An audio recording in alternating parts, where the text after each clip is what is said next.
Mondialisation 10. La mondialisation. Qui sont les chapelains en réalité? Qui sont les chapelains en réalité?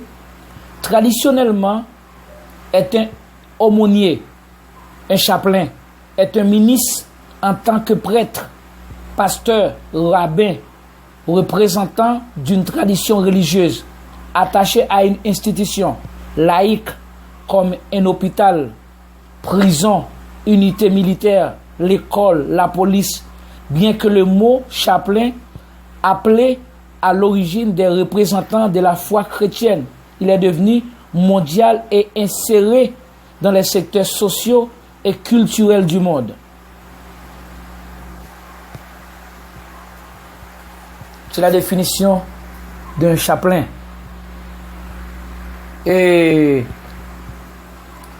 maintenant, nous allons parler sur l'imposition de l'homosexualité dans les églises par la mondialisation sous prétexte de respecter les droits humains. L'imposition de l'homosexualité dans les églises par la mondialisation sous prétexte de respecter les droits humains. Ok? Et Dieu m'a mandaté de révéler la manipulation politique, sociale, économique et religieuse sans être contre elle ni voter pour elle. Car cette manipulation a été prédestinée par Dieu avant même la fondation du monde, avec l'intention basique de séduire tous les habitants de la terre, ceux dont le nom n'a pas été écrit dans le livre de Jésus-Christ de la fondation du monde. Apocalypse 13, verset 8, Apocalypse 17, verset 6 à 9. Cela veut dire que c'est Dieu qui utilise ces hommes-là, les pasteurs manipulateurs et mercenaires du gouvernement, et les banquiers du monde ou les politiciens, pour faire accomplir son dessein, lequel a été prédit par le Seigneur lui-même. Ce qui arrivera du temps de l'eau arrivera pareillement. Il en sera de même le jour où le Fils de l'homme paraîtra. Luc 17. Et encore, Jésus-Christ dit, ce qui arrivera du temps de Noé arrivera de même au jour du Fils de l'homme. Et les hommes mangeant, buvaient et se mariaient et mariaient leurs enfants, jusqu'au jour où Noé entra dans l'arche, le déluge vint et les fit toutes périr. Selon Christ, dans les derniers temps, les temps d'aujourd'hui, les dépravations des hommes doivent arriver à des niveaux le plus intolérables de toutes les histoires de toutes les générations humaines. Une dépravation morale la plus incomparable de tous les temps. Je n'ai pas besoin de décortiquer parcimonieusement les caractéristiques sociales, morales ou spirituelles, les conditions dépravées des hommes d'aujourd'hui. Si l'apôtre Paul l'avait déjà fait, ça fait presque 2000 ans de cela. Lisons comment Paul avait décortiqué la triple dépravation des hommes d'aujourd'hui, qui sont les descendants des hommes dépravés ou immoraux du temps de Noé et de l'autre. Sache que dans les derniers jours, il y aura des temps difficiles, car les hommes seront égoïstes, amis de l'argent, fanfarons hautains, blasphémateurs rebelles à leurs parents, ingrats, irréligieux, insensibles, déloyaux, calomniateurs, intempérants, cruels, ennemis des gens de bien, traites, emportés, enflés d'orgueil, aimant le plaisir plus que Dieu, ayant l'apparence de la piété, mais reniant ce qui en fait la force. Éloigne-toi de ces hommes-là, de Timothée 3. C'est la condition morale des hommes d'aujourd'hui, spécialement dans les assemblées religieuses. Une assemblée qui n'a pas une ambiance musicale bien chaude, bien organisée au rythme du compas, reggae au rock. C'est une assemblée qu'on a déjà chanté ses funérailles, selon les adorateurs naturels qui aiment plus le plaisir que Dieu. Ces adorateurs-là seulement pour manger. Pour manger, seulement pour manger. Manger, travail ou pour des choses matérielles, lesquelles sont les éléments de base de l'agenda de l'Antéchrist.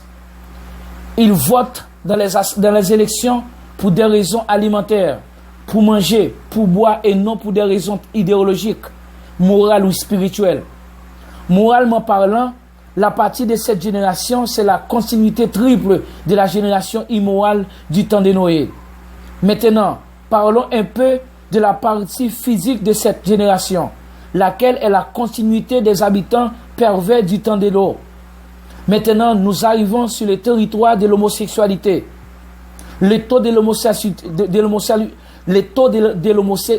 l'homosexualité de la génération actuelle est le triple que celui de la génération du temps de l'eau. Ici, physiquement, socialement ou racialement parlant, je ne parle pas comme un opposant à l'homosexualité, car elle est une prophétie inévitable du Christ. L'expérience de l'homosexuel en matière ou en qualité de prophétie n'est pas optionnelle, sinon obligatoire, quelle que soit la forme ou la manière qu'elle agit dans l'esprit ou dans le corps de l'individu. C'est toujours dans un facteur optionnel, mais une expérience forcée par le destin. Et spécialement quand on parle de la perdition ou la prophétie, de la prédiction ou la prophétie. L'individu ne choisit pas d'être homosexuel, sinon il est né homosexuel. Ou, en d'autres mots, il est né spécifiquement ou inévitablement pour devenir homosexuel. En qualité de prédiction faite par Jésus-Christ, l'individu n'est pas homosexuel à cause de son choix, sinon à cause de son destin. C'est la même chose pour les méchants. Il ne choisit pas d'être méchant, sinon il est méchant, ou pour être méchant, c'est que dans les domaines, dans les domaines naturels, et même dans l'Ancien Testament, dans Somme 58, verset 4, les méchants sont pervertis de l'essai maternel, les menteurs s'égarent au sortir du ventre de leur mère. Les méchants sont pervertis de l'essai maternel, les menteurs s'égarent au sortir du ventre de leur mère. Même dans l'Ancien Testament, le testament de la chair, il a dit que le méchant est né méchant. Littéralement ou physiquement, socialement ou humainement parlant, celui qui est contre, qui agit contre ou fait violence sur un homosexuel, automatiquement, cette personne est devenue ennemie de la prophétie du Seigneur Jésus-Christ. C'est comme quoi qu'il dirait à Jésus-Christ que cette prophétie d'homosexualité n'a pas sa place dans notre société. C'était une erreur de la part du Christ de prédire une chose horrible comme ça. Cette personne est devenue le conseiller même du Christ en lui disant ce qu'il doit faire, ce qu'il ne doit pas faire. On doit traiter physiquement, socialement, l'homosexuel comme on traite l'hétérosexuel. Mais sans lui hésiter de dire que l'homosexualité se figure dans la même liste des autres péchés dont leurs pratiquants n'hériteront point le royaume de Dieu. Pour bien dire, s'il meurt en pratiquant ses péchés, je suis serviteur de Jésus-Christ, non de l'homme. Je suis mandaté de Dieu pour parler la vérité. Je ne suis pas envoyé pour mettre du beurre sur l'homosexualité, en l'excluant de la liste des péchés. Quelques théologiens ont confirmé que l'homosexualité n'est pas un péché, sinon les actes. Oui, la Bible dit que l'homosexualité est automatiquement un péché contre nature dans son essence. Un homme ne peut pas être un homosexuel ou se déclarer homosexuel sans être attiré sexuellement par un autre homme. Paul, l'apôtre des apôtres, a catalogué ouvertement ce péché comme contre nature. Cela veut dire que ce péché dépasse la frontière de la nature. La nature n'a pas ce péché dans son contenu. Si nous disons tous les péchés sont maudits, mais ce péché a reçu une double malédiction à cause de sa nature. Ce péché était tellement irréparable, naturellement parlant, Dieu n'avait aucun autre choix que détruire tous les possesseurs de ce péché sans laisser aucun d'eux vivant. Cependant, la réparation de ce même péché de double malédiction a été prédite par Christ pour les temps d'aujourd'hui.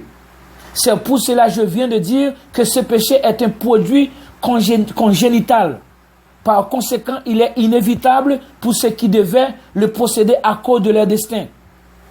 Par conséquent, sous la bannière de cette prophétie, la prophétie de notre Seigneur, on peut même identifier le temps d'aujourd'hui comme temps d'homosexualité. Socialement parlant, mais spirituellement parlant, sous la bannière de la prophétie de Paul, qui se figure dans 2 Timothée 3, je suis dicté d'identifier le temps d'aujourd'hui comme le temps des apostats, et spécialement dans les églises. Les pouvoirs législatifs et les pouvoirs exécutifs du monde ont profité du droit naturel de l'homosexuel. Ils ont légalisé le mariage entre deux hommes. Ils ont l'imposé aux pasteurs à sermenter indéniablement pour que ce mariage légal entre 2 hommes soit célébré par eux-mêmes. Parce que légalement parlant, tous les pasteurs assermentés représentent le gouvernement local dans les affaires légales du mariage. Si vous ne le savez pas hier, aujourd'hui, vous le savez. À tout à l'heure.